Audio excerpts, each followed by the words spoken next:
নমস্কার বন্ধুরা, tasty food কিচেনে তোমাদের স্বাগত। আজকে আমি টেস্টি ফুড কিচেনে রান্না করব ভেটকি মাছের কাটা চচ্চড়ি। আর ভেটকি মাছের কাটা চচ্চড়ি খেতে কিন্তু বন্ধুরা জাস্ট দারুণ লাগে। বিয়ের আগে কিছুই খেতাম না যদিও, তাও এখন সব কিন্তু খুব প্রিয় বন্ধুরা। দেখো, তোমাদের দাদাভাই এরকম 1 কিলো ভেটকি মাছের কাটা এনেছে। এই কাটাগুলোকে খুব ভালো করে ধুয়েছি, লাস্টে কিন্তু একটু ভিনিগার দিয়ে ধুয়ে নিয়েছি বন্ধুরা। তোমরা ভিনিগারের বদলে লেবুও দিতে পারো। আর তারপরে মাছগুলোর মধ্যে, কাটাগুলোর মধ্যে নুন, হলুদ আর লঙ্কার গুঁড়ো দিয়েছি, সাথে দিয়েছি সর্ষের তেল দিয়ে ভালো করে হাত দিয়ে কিন্তু প্রত্যেকটা মাছের মধ্যে, কাটার মধ্যে কিন্তু নুন, হলুদ আর সর্ষের তেল, শুকনো লঙ্কার গুঁড়োটাকে লাগিয়ে বেশ 15 মিনিট মতো রেখে দিয়েছি। আর এদিকে একটা দেখো স্পেশাল মশলা তৈরি করেছি বন্ধুরা।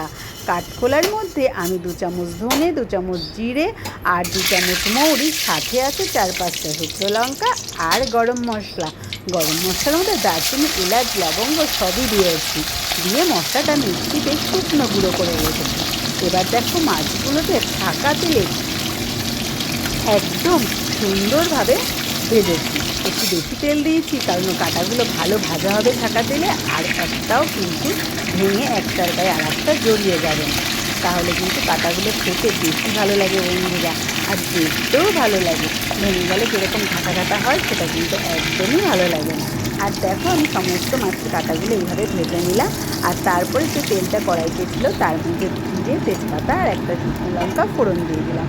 ফোড়নের গন্ধটা ভালো করে বেরোলেই তারপরে এর মধ্যে আমি দিয়ে দেবো দুটো বড় বড় সাইজের পেঁয়াজকে কুচি কুচি করে কেটে। পেঁয়াজটা একটু ভালো করে ভাজা হয়ে গেলেই আমি তার মধ্যে দিয়ে দেবো 4 চামচ আদা রসুনের বাটা, মানে 2 চামচ আদা আর 2 চামচ রসুন।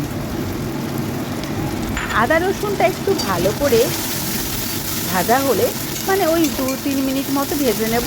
আর তারপরে এর মধ্যে দিয়ে দেবো 2 বড় সাইজের টমেটো কুচি। টমেটোটাকে একটু বেশি ভালো করেই কুচিয়ে নেবো, আর টমেটো কুচি দেওয়ার সাথে সাথে লবণ দিয়ে দেবো, তাহলে খুব তাড়াতাড়ি টমেটোটা মিশে যাবে। এরপরে আরও বেশ 5 মিনিট মতো আমি টমেটোর সাথে পেঁয়াজ, রসুন, আদা একসাথে কষে নেব। আর তারপরে এর মধ্যে আমি দিয়ে দেবো বন্ধুরা পরিমাণ মতো হলুদের গুঁড়ো।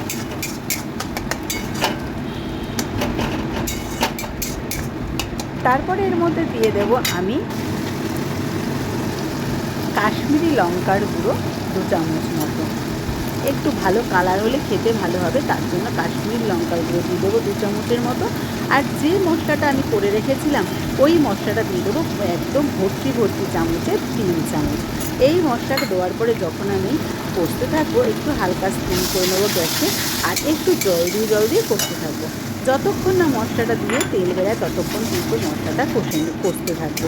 আর বন্ধুরা, এই মশলাটা কষার সময় দারুণ একটা স্মেল বেড়ায়। ওই যে নতুন সুন্দর একটা আমি স্পেশাল মশলা তৈরি করেছি, ওই মশলাটার থেকে কিন্তু গন্ধটা বেরোয় দারুণ। আর দেখো, আমার কিন্তু একদম কষা হয়ে গেছে। এবার আমি পরিমাণ মতো জল দেবো, যাতে কাঁটাগুলো কিন্তু একদম ঝোলের মধ্যে চুবে যায়, সেইভাবেই কিন্তু জল দিতে হবে, না হলে সমস্ত কাঁটাগুলোর মধ্যে তেল মশলা ঢুকবে না। আর বন্ধুরা, আমার এই রেসিপিটা তোমাদের ভালো লাগলে অতি অবশ্যই লাইক কমেন্ট করে দিও, আর শেয়ারও করে দিও বন্ধুরা। ফেসবুক থেকে দেখলে পেজটা ফলো করে রেখো, আর ইউটিউব থেকে দেখলে সাবস্ক্রাইব করে রেখো বন্ধুরা নতুন ভিডিও পাওয়ার জন্য। আর আমার এই রেসিপিটা কেমন হয়েছে যদি তোমরা জানতে চাও, তাহলে তোমাদের কী করতে হবে, আমার রেসিপিটা তোমাদের ট্রাই করতে হবে। অতি অবশ্যই একবার তোমাদের আমার রেসিপিটা ট্রাই করার জন্য অনুরোধ রইল। এবার আমি দেখো নামানোর সময় দিয়ে দিলাম গরম মশলা, 3-4টে কাঁচা লঙ্কা আর উপর থেকে ধনেপাতা। একদম কিন্তু আমার রেডি হয়ে গেল ভেটকি মাছের কাটা চচ্চড়ি। ভাত দিয়ে খেতে তো জাস্ট দারুণ বন্ধুরা, আর শুধু বাটি করে নিয়ে খেতে আরও ভালো লাগে। তো চলো বন্ধুরা, টাটা।